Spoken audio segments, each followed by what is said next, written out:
Learning stories world, جہاں ہر کہانی ایک نیا سبق چھوڑ جاتی ہے۔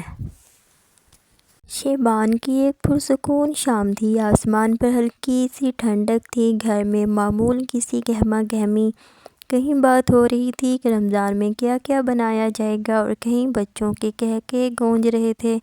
سارا سب سن رہی تھی، مگر اس کا دل کسی اور ہی سوچ میں تھا۔ اس نے آہستہ سے خود سے کہا، پچھلے سال بھی ہم نے یوں ہی سوچا تھا، کھانے، تیاری، مصروفیت، مگر رمضان گزر گیا اور دل وہیں کا وہیں رہ گیا۔ اسی وقت اس کا بیٹا حسن کھیلتے کھیلتے بولا، امی رمضان میں بس کھانا ہی بنتا ہے نا؟ یہ جملہ سارا کے دل میں اتر گیا۔ اس نے حسن کو اپنے پاس بٹھایا اور مسکرا کر کہا، نہیں بیٹا، رمضان تو دل کو صاف کرنے آتا ہے، کھانا تو بس ایک حصہ ہے۔ اس رات سارا نے قرآن کھولا، دعا کی اور دل میں ارادہ کیا، اس بار رمضان کی تیاری کچن سے نہیں، شعبان سے اور دل سے شروع کروں گی۔ اگلے دنوں میں سارا نے بڑی تبدیلی نہیں کی، بس چھوٹی چھوٹی باتوں پر توجہ دی۔ وہ خود فجر کے بعد چند لمحے سکون سے بیٹھنے لگی، زبان پر ذکر رہنے لگا اور دل میں نرمی آنے لگی۔ پھر اس نے بچوں کو بھی آہستہ آہستہ شامل کیا۔ وہ حسن اور مریم کو پیار سے کہتی، ہم ابھی پورا روزہ نہیں رکھیں گے، بس تھوڑا سا صبر سیکھیں گے، کبھی آدھا دن، کبھی صرف بھوک برداشت کرنا، کبھی غصہ روک لینا۔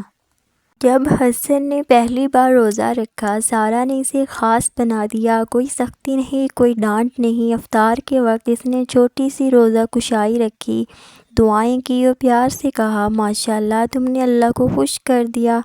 حسن کا سینہ فخر سے بھر گیا۔ گھر میں شور نہیں تھا، جلدی نہیں تھی، بس سکون تھا۔ ایک رات حسن خوشی سے بھاگتا ہوا آیا اور بولا، امی رمضان میں کتنا مزہ آ رہا ہے نا، دل کرتا ہے سارے روزے رکھوں۔ اس نے دونوں بچوں کو اپنے پاس بٹھایا اور نرمی سے کہا، بیٹا، رمضان میں شیاطین قید کر دیے جاتے ہیں، اس لیے دل کو اچھے کام آسان لگتے ہیں۔ حسن نے آنکھیں پھیلا کر پوچھا، تو اس لیے امی، دل میں اچھا اچھا خیال آتا ہے؟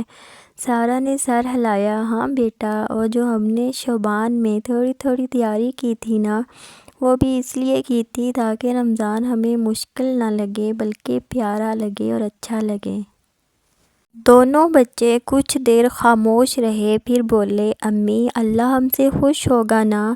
سارا کی آنکھیں نم ہو گئیں۔ اس نے حسن کے سر پر ہاتھ رکھا اور کہا، انشاءاللہ بیٹا۔ جب بچے شوق سے اللہ کو یاد کریں تو وہ لمحے اللہ کو بہت پسند آتے ہیں۔ اسی رات سارا نے شکر ادا کیا۔ رمضان صرف پکوانوں کا نام نہیں، یہ عبادت کا موسم ہے۔ اس کی تیاری اگر شعبان میں ہو تو رمضان دلوں پر بوجھ نہیں بنتا۔ جب بچوں کو اللہ سے ڈرایا نہیں بلکہ اللہ سے محبت سکھائی جائے تو وہ خود خوشی سے اس کی طرف چل پڑتے ہیں۔